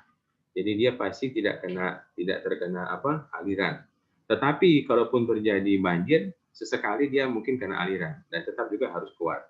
Kemudian yang ketiga, memiliki dimensi yang ekonomis. Dimensi semakin besar, biaya semakin mahal. Tetapi hati-hati, kenapa kita kecilkan dimensinya? Pertimbangan karena fondasinya tidak terlalu besar, sehingga beban yang dipikul tidak terlalu besar, sehingga dimensi jadi kecil. Tapi kita harus hitung benar, jadi jangan sampai salah. Yang keempat, terletak pada posisi yang aman, terhindar dari kerusakan akibat kikisan arus air, penurunan tanah, kemudian longsoran global, dan gempa. Nah, kikisan arus air ini di bahasa hidrologi mereka namakan scoring. Jadi tulisannya SCOURING, scoring. Scoring adalah salah satu dampak yang diakibatkan oleh air yang menggerus ataupun menghantam, apakah itu pier, apakah itu abutment. Ya, kalau abutment mungkin kalau kondisi sungai normal tidak kena air. Tapi ada juga yang mendesain abutment kena air gitu. Nah, itu makanya harus kalian sebagai perencana harus jeli dan pintar-pintar untuk mendesain abutment. Nah, banyak jembatan yang terjadi settlement. Settlement itu penurunan akibat kikisan arus air ini atau akibat scoring. Kemudian 5, memiliki tingkat kelayanan struktural yang tinggi. Jadi dia layak secara struktur itu terbaik atau paling tinggi. Kemudian tidak bergetar dan tidak melendut. Nah, tentu kalian berpikir biasanya kan melendut cuma ada di gelagah. Kok ini ada di bangunan bawah? Ya ada di bangunan bawah, khususnya kalau di plat purnya. Jadi kalau nanti ada gambar kepala jembatan, ada abutment, badan abutment, dan ada bagian bawah landasan, pur itu disebut. Nah, pur itu tidak melendut atau tidak melengkung, berarti dia mesti kuat. Nah, di bawah pur itu baru ada tiang panjang ataupun bangunan bawah yang lain seperti sumuran. Memiliki keawetan yang sesuai dengan umur rencana. Jadi kalau umur rencana bangunan atas 50 tahun, otomatis bangunan bawah juga harus 50 tahun. Mudah dikonstruksi. Nah, mudah dikonstruksi ini mudah dilakukan. Hati-hati ya, pembangunan atau pengecoran dari bangunan bawah biasanya di daerah-daerah yang basah, dan ada cara yang dilakukan.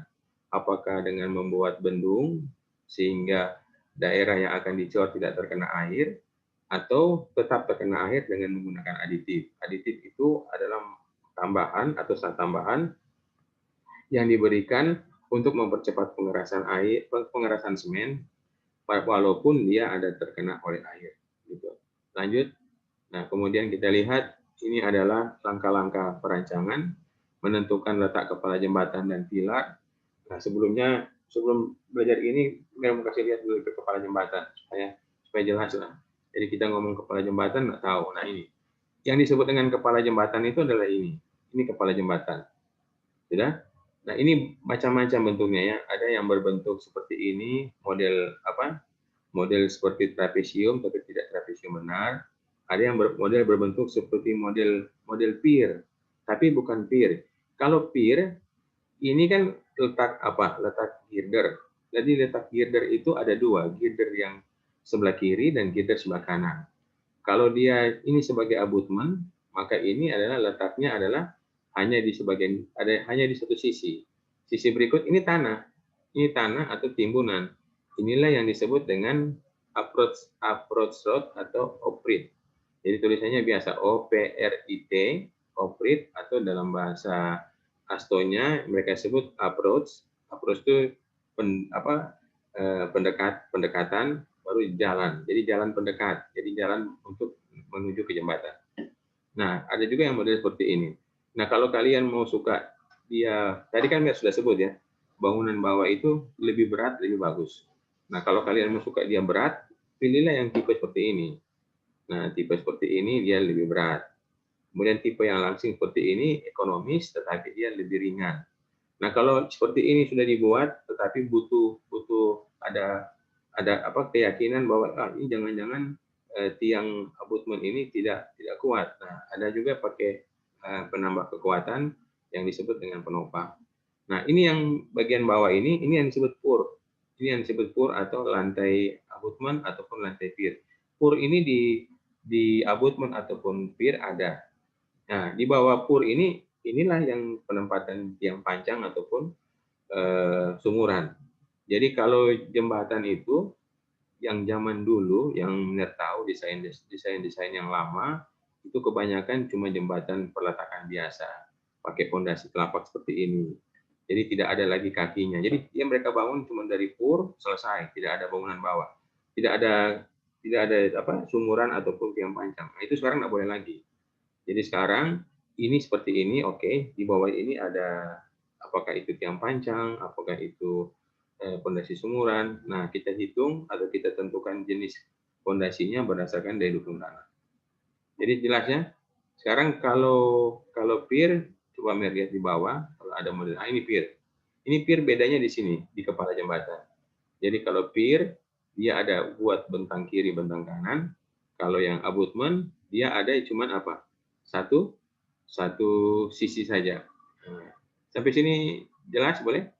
Apa yang dimaksud dengan pier atau pilar dan abutment.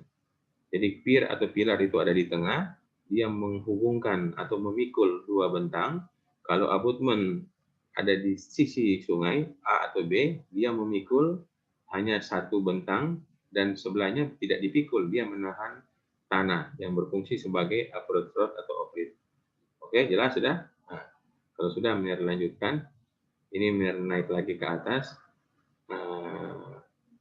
Nah ini, jadi menentukan kepala jembatan dan pilar berdasarkan bentuk penampang sungai, permukaan air, banjir, jenis aliran sungai, dan stratigrafi tanah. Jadi stratigrafi tanah itu karakteristik tanah. Jadi bagaimana tanah yang akan kita tahan di off-road juga seperti apa. Kalau tanahnya itu gampang lepas, tentu yang harus kita tahan dengan bentuk yang kalau pemahaman NIR harus kita pakai yang bentuk yang ini, yang berbentuk warna coklat ini. Jadi dia butuh ditahan dengan baik keseluruhannya. Jadi dia dibuat kemiringan seperti ini. Jadi kan ini lebih kuat menahan tanah ketimbang yang ini, gitu. Sudah. Yang bagian tengah ini kan bayangkan bagian badan daripada abutment cukup ramping. Kalau ini bagian badan dari abutment cukup tebal dengan kemiringan seperti ini, berfungsi menahan tanah. Menahan tanah apa? Menahan tanah offset ini. Jadi posisi ini menentukan bentuk dimensi tergantung itu. Kemudian yang ketiga, menentukan bentuk fondasi yang sesuai dengan kondisi tanah di kepala dan pilar jembatan. Itu tadi juga. Kemudian yang keempat, menentukan beban-beban yang bekerja kepada kepala dan pilar jembatan. Jadi ingat ya, kalau MER menyebut baik pier maupun abutment ada kepala jembatan. Kepala jembatan itu di bagian atas yang menahan gelagar. Kalau abutment itu cuma di ujung-ujung. Kalau pier ada di tengah. Begitu. Kalau ini mereka sebut di bahasa sini kepala jembatan itu seperti yang Mir sebutkan abutment tadi. Nah, kalau pilar yang di tengah. Jadi kalau pemahaman di BMS bahwa kepala jembatan itu ada di pier, ada di abutment.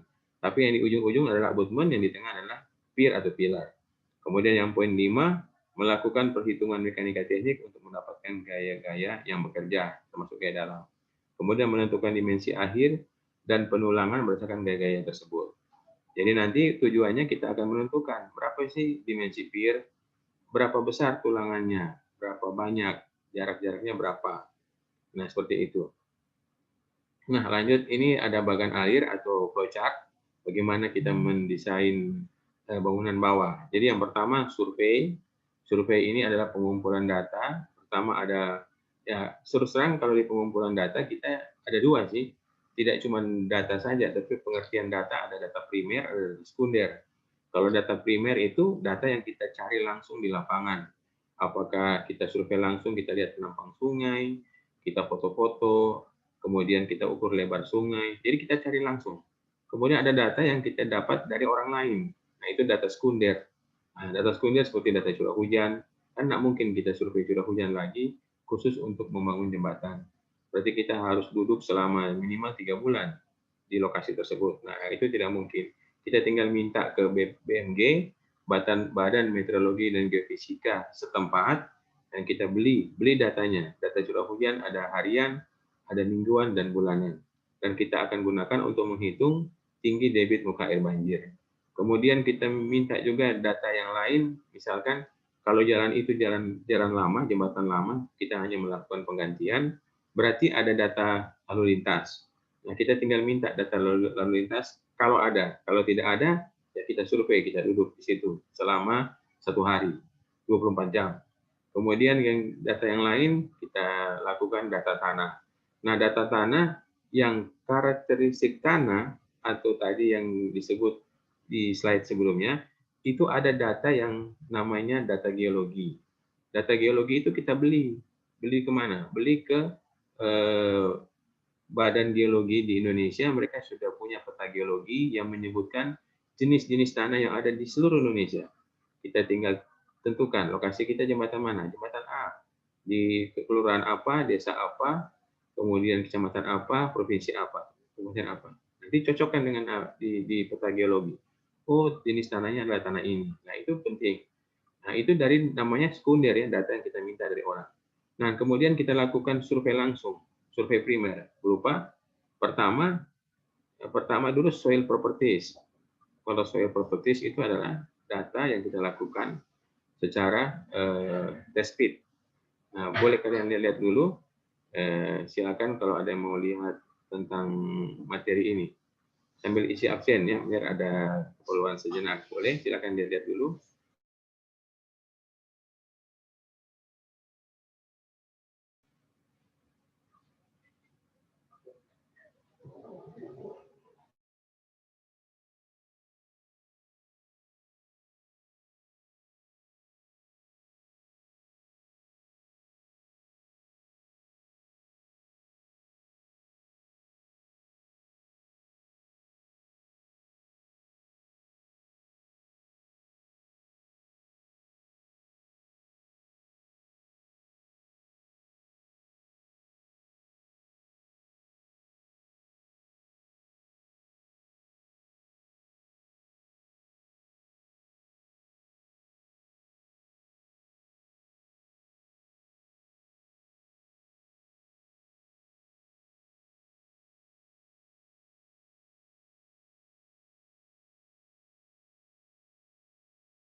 Ya, sudah lanjut.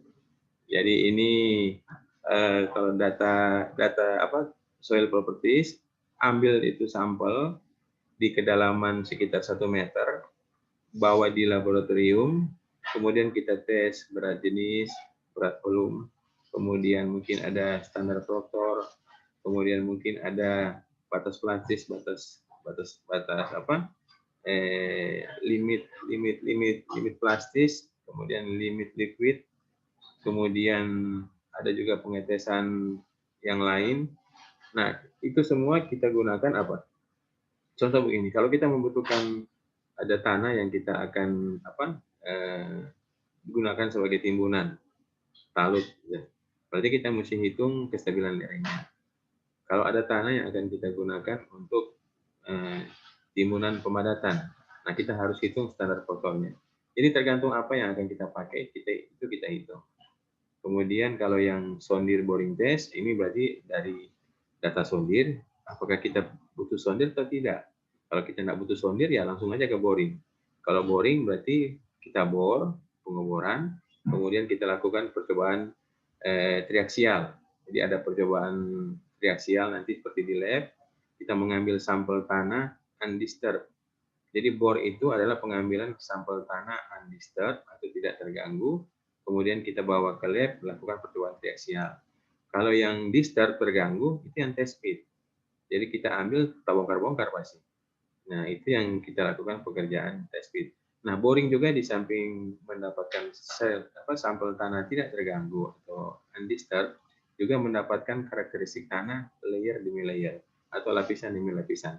Jadi nanti kalau kalian bor, kalian akan dapat seperti nasi jaha modelnya. Ada tanah tapi berbentuk seperti nasi jaha gitu, karena itu hasil sampel, pengambilan sampel. Dan akan terlihat dari meter pertama dari permukaan. Meter pertama sampai meter ketiga misalkan tanah humus, kelihatan itu. Dari ketiga sampai keempat misalkan tanah domato, kelihatan dari bentuk, tekstur, warna. Nah, itu penting foto-foto ya, foto-foto. Nanti ada contoh hasil boring dari suatu survei pengeboran tanah untuk menentukan daya dukung tanah. Nah, setelah itu kita lakukan evaluasi data. Jadi begini, jangan sampai kita lakukan semua pengetesan yang ada di lab metan dan lain tidak perlu. Nah, itu jangan. Itu cuma bikin habis uang, banyak pengeluaran. Jadi kita gunakan pengetesan yang perlu untuk memang kita mau pakai. Nah, kalau memang betul-betul ada pemadatan, ya perlu lakukan pengujian standar Proctor. Jadi kita mengetahui kadar air optimum dari suatu tanah pada saat kita akan padatkan. Itu kita lakukan. Nah, ini data ini untuk apa? Untuk menentukan model dari abutment ataupun pier.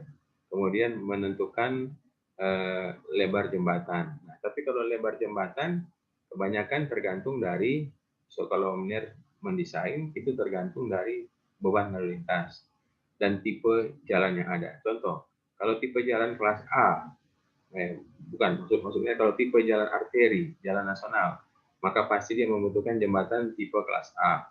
Jembatan tipe kelas A kita sudah ketahui lebarnya minimal 7 meter untuk lebar lajur lalu lintas. Nah, kalau jalannya sudah 4 lajur 2 arah, masa jembatannya masih lebar 7 meter? Kan mungkin. Jadi lebar jembatan mengikuti lebar jalan. Seperti itu. Jadi kalau lebar jembatan kebanyakan tidak menentukan di pondasi, tapi pondasi yang menentukan bangunan atas.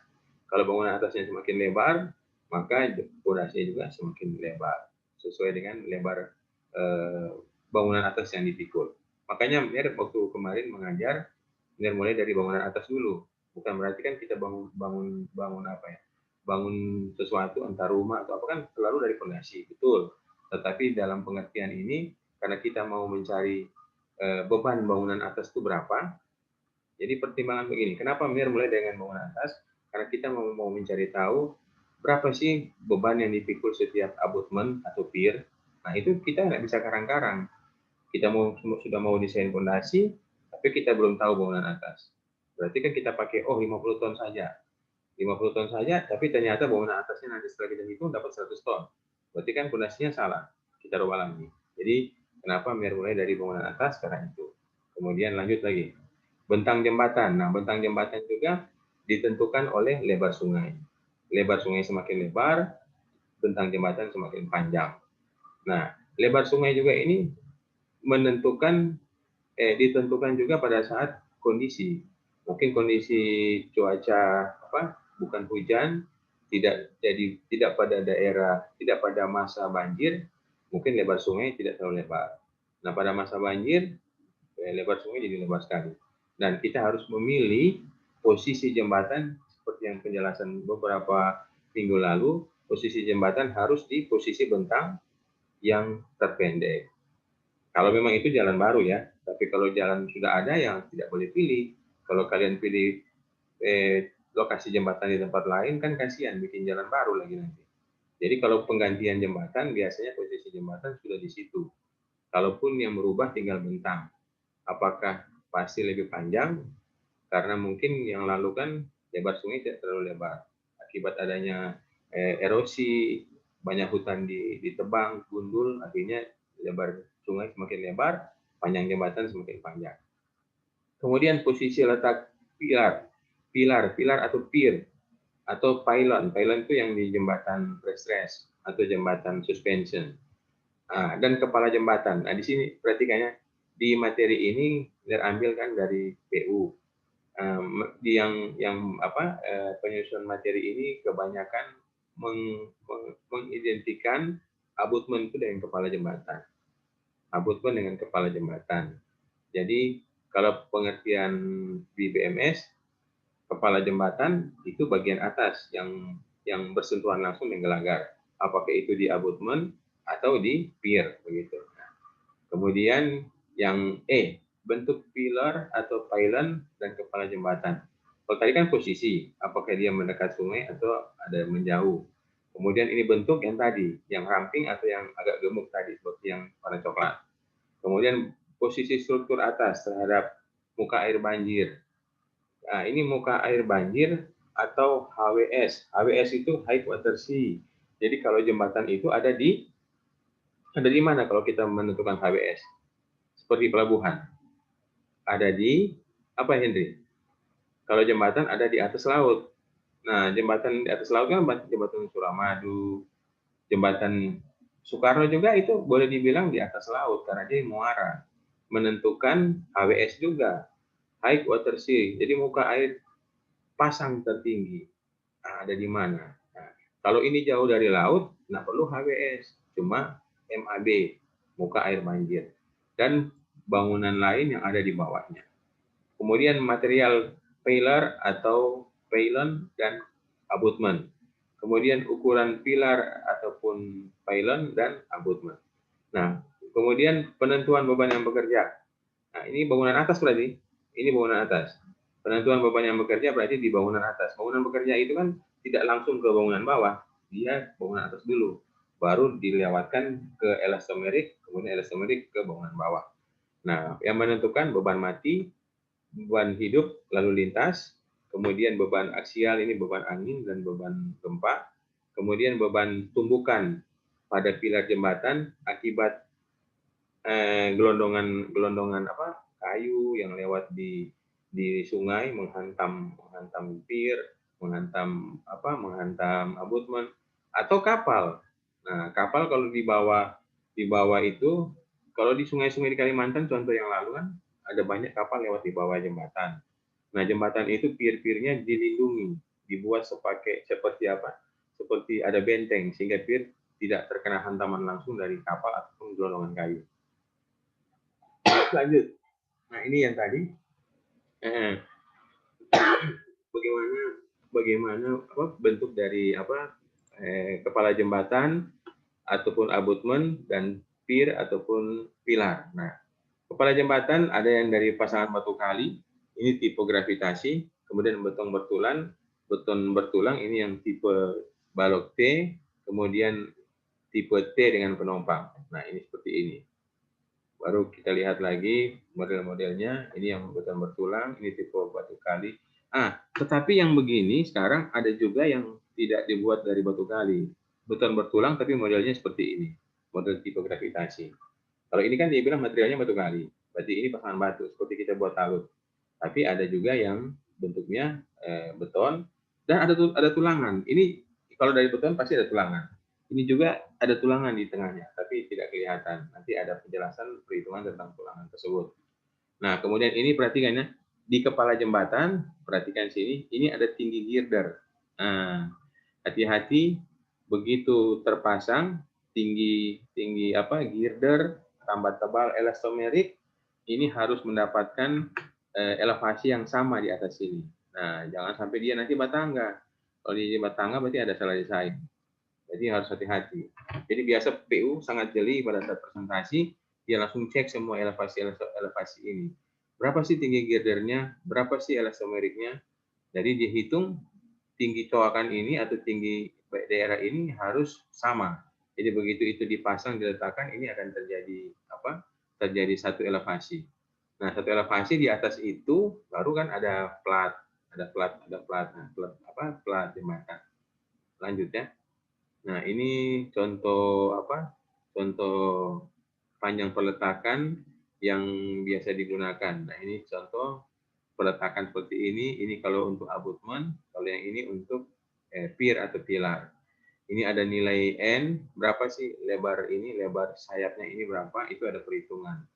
Kemudian berapa N-nya bisa kita lihat di tabel di bawah ini. Panjang peletakan minimum N dalam satuan mili. Jadi ini ada rumus-rumus. Ini L adalah panjang span atau bentang.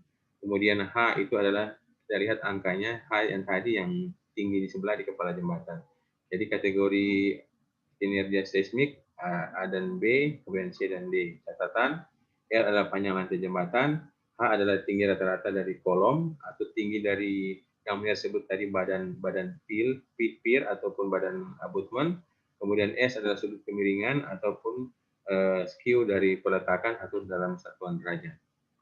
Nah, ini kategori seismik atau gempa. Jadi ini koefisien gempa yang ada di Indonesia. Jadi akselerasi PGA di batuan dasar. Jadi ini kita bisa lihat kita ada di mana ini? Kita ada di zona, kita lihat ya Sulawesi Utara mana? Sulawesi Utara yang ini.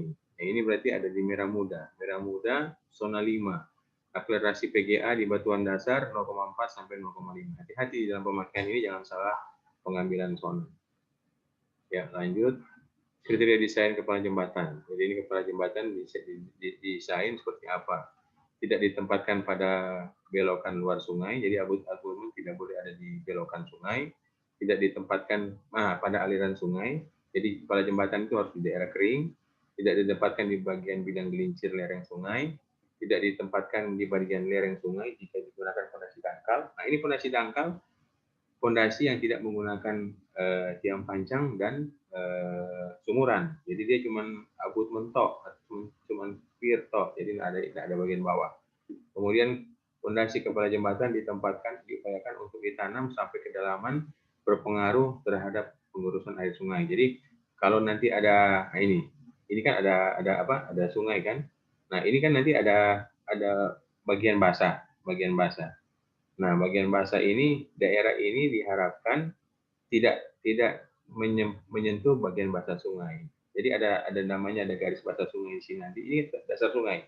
Di dasar sungai, kemudian ini ada daerah basah sungai. Usahakan bagian pur atau bagian plat dari abutment ini tidak kena daerah basah sungai. Kalau dia kena, benar lebih cenderung tambah dalam lagi, begitu. Apalagi ini fondasi dangkal, fondasi yang tidak menggunakan di bagian bawah sini tidak ada tiang panjang ataupun tidak ada sumuran. Nah, ini bisa kalian lihat bagaimana cara mendesain ini. Ini adalah R, beban hidup dari bawah atas. Jadi R itu kita ketahui setelah kita membaca atau menghitung bawah atas. Kemudian kita lihat ada beberapa variabel yang lain, termasuk berat tanah dalam ton meter. Ini bisa kita ketahui kalau kita lakukan tes soil properties. Yang kita ambil sampel bawa di lab. Kemudian gaya tekanan tanah aktif, kita bisa tahu juga dari hasil perhitungan mekanika tanah. Jadi semuanya ini berguna dari perhitungan dimensi, kemudian struktur dari kepala jembatan dan baik pier maupun abutment. Kemudian lanjut, kita lihat lanjut lagi. Nah, ini kalau ini bagian pilar jembatan. Jadi pilar, jadi ini bukan girder ya, kelihatan seperti girder. Ini pilar jembatan, ini yang tertanam. Kemudian ini juga pilar jembatan yang yang tiangnya ini, badannya ini dibuat sama lebar dengan dengan kepala jembatan.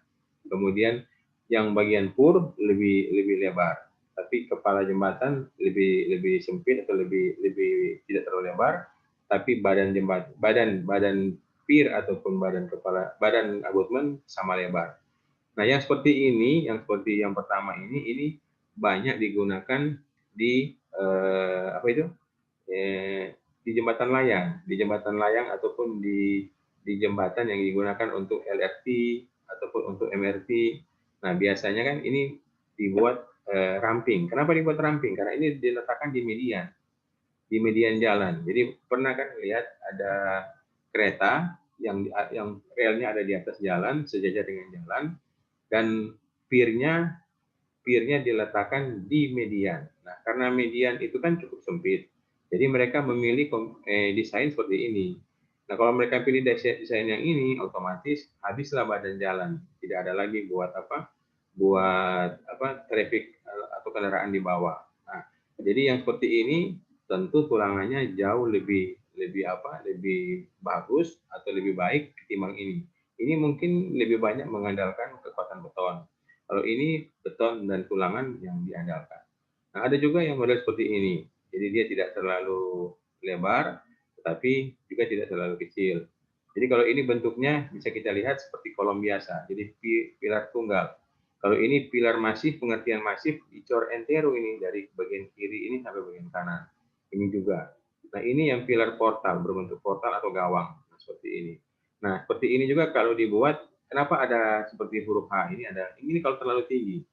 Jadi kalau terlalu tinggi, mereka membutuhkan beton struktur yang mengunci, membuat kaku antara portal yang satu dengan tiang yang lain. Nah, sampai sini dulu, Ner boleh stop. Tanya kalau ada pertanyaan, silakan. Yang lain tentang pier ataupun abutmen daripada jembatan, silakan. Ya, ayo. Kalau ada yang mau bertanya sambil orang tunggu masukan dari Ngoni, masih kurang jelas di mana gitu. Ayo, yang lain silakan. Biasa Kelvin tuh banyak pertanyaan ya, atau Henry ada? Henry gimana Henry? Boleh Henry? Boleh, Ner. Jadi ini kita masih belajar bentuk-bentuk, nanti perhitungan. Nah, kalau kalian mau tahu, perhitungan mirip dengan mekanika tanah di pondasi. Jadi kalau yang pondasi dangkal berarti cuman sampai di pur ini. Kalau dia pondasi dalam berarti sampai di tiang panjang atau sumuran. Itu aja sudah. Jadi kalau kita mau menghitung bangunan bawah, kita seperti belajar kembali mekan. Apakah itu sampai di pondasi dangkal atau itu pondasi dalam. Kalau pondasi dalam berarti sampai tiang panjang dan sumuran. Ada lagi yang lain silakan. Sambil orang lihat-lihat. Kebanyakan ini masih pemahaman awal sebelum kita masuk pada perhitungan menghitung dimensi, menghitung daya dukung, kemudian menghitung bagaimana tiang panjang yang kita gunakan, berapa banyak. Kan nanti tiang panjang yang kita gunakan itu ada pilihan, group pile. Nah, group pile itu, perhatikan, kalau yang di group pile, lebar ini, perhatikan ini yang lebar pur, itu selebar lalu lintas jembatan. Jadi lebar jembatan ini lebar berapa, dia selebar itu. Bahkan yang ini coba perhatikan, purnya lebih lebar dari kepala jembatan. Nah, ini diperkirakan sama. Jadi karena apa? Karena ini mau mengakomodir, mau menopang dengan lebar pur seperti itu, diharapkan tidak tenggelam, tidak turun lagi pondasinya. Kita harapkan kan stabil dia, tidak bergerak secara horizontal, tidak bergerak secara vertikal. Tidak bergerak secara horizontal artinya tidak gerak ke kiri ke kanan, tidak bergerak secara vertikal, tidak tambah tenggelam, tidak tambah amblas atau tidak adanya settlement gitu. Kalau dia adanya settlement berbahaya sekali. Berarti terjadi perubahan peletakan. Perubahan peletakan berarti akan mengakibatkan gagal struktur bangunan atas. Jadi dia gagal struktur, ya sudah, jembatan itu gagal, tidak bisa digunakan lagi. Kalau kalian pernah lihat jembatan Ranu Yapo yang di Amurang itu, ada yang gagal struktur karena terjadi settlement di pier. Piernya yang turun. Abutmen tidak turun sama sekali. Nah, kenapa pier turun? Karena scoring. Kenapa terjadi scoring? Karena di sisi muara masyarakat mengambil pasir. Itu kan jembatan di dekat muara. Masyarakat mengambil pasir, waktu itu mereka belum pikir bahayanya, pemerintah juga tidak melarang. Ambil pasir, begitu pasir di bagian muara kosong, pasir dari atas turun. Nah, otomatis di bawah pier ini kosong, pasirnya kosong. Begitu dia ada beban, dia turun bagian pier, sehingga jadi seperti huruf W. Dia jadi seperti huruf W. Piernya turun tidak sama rata. Jadi ada 3 pier di tengah. Pier paling tengah masih tetap di atas, turunnya cuma sedikit. Pier yang pertama dan ketiga itu yang turun agak dalam. Jadi dia seperti huruf W. Kalau sudah seperti begitu ya nggak bisa dilewati jembatan.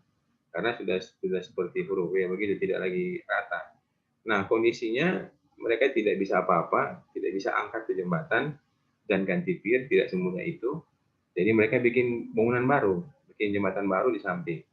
Nah, jembatan lama, setelah jembatan baru itu jadi, jembatan lama mereka bongkar. Karena apa? Kalau jembatan lama itu jatuh menghantam bangunan baru, ya rusak lagi. Jadi mereka bongkar jembatan lama itu setelah jembatan baru selesai. Dan kemudian sekarang sudah ada di jembatan lama, cuma ada jembatan baru. Nah, ini sampai sini aja kuliah. Ini sudah jam berapa? 10.34. Nanti Munir sambung minggu depan. Jadi minggu depan ada kuliah sambungan tentang bangunan bawah. Bangunan bawah ini sampai UTS, untuk UAS. Jadi ini pertemuan ke-9 ya, pertemuan ke-10, masih ke-10, ke-11, 12, 13, 14. 14 masih ada 6 kali pertemuan, jadi banyak sekali. Karena nanti ada bangunan pelindung jembatan. Bangunan pelindung jembatan yang tadi yang Mir sebut, kalau dia ada di sungai, dia menahan dari tabrakan kapal, dari tabrakan gelondong kayu, atau apapun yang bisa menabrak pier ataupun abutmen, itu dipasang. Karena apa? Karena pier atau abutmen ada di daerah aliran sungai. Boleh begitu sampai sini? Absen sudah, semua absen sudah. Kalau absen sudah, ya terima kasih semua sudah ikut join kuliah pada hari ini. Kita akan ketemu lagi minggu depan. Ada PR ya di Google Classroom, boleh lihat. Materi ini akan Mir kasih di GCR dengan di WA biar bisa kalian download. Oke, selamat pagi. Sampai ketemu lagi minggu depan. Tetap sehat. Tuhan berkati. Selamat pagi. Terima kasih. Selamat Benar. pagi, Mir. Benar. Terima kasih, Mener. Tuhan memberkati, Mener. Amin.